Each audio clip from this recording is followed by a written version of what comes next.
ስንት ቀን ነው እናትክንና እህትክን ወንድምህን ገድለህ የምትዘልቀው? ቆይ ስንት ቀን ነው እስቲ ልጠይቃችሁ፣ ስንት ቀን ነው ገላችሁ የምትጨርሱት? ይኸው 7 ዓመት እኮ ገደላችሁ። ምን አተረፋችሁ? ገደላችሁ እኮ 7 ዓመት እኮ ያለማቋረጥ ገደላችሁ እኮ 366 ቀን በመግደሉ ላይ እኮ ነው ያላችሁ።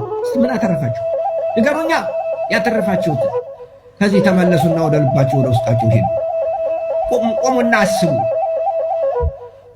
ዶክተር አብይ ምን እያደረጉ ነው? ቆይ ምን ያደርጉ?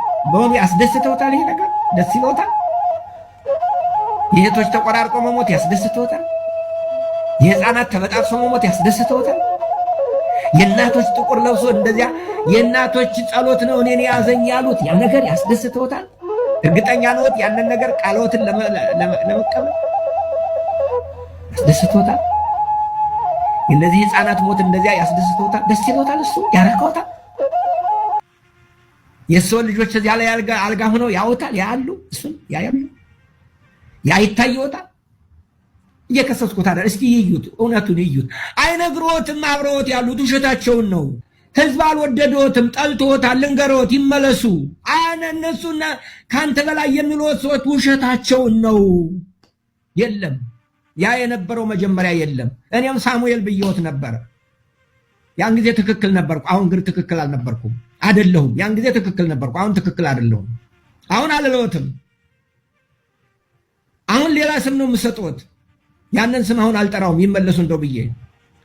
ስለዚህ ኢትዮጵያውያን ወገኖቼ ኢትዮጵያ መውጣቱ አይቀርም ነው የምላችሁ። ማሸነፉ አይቀርም።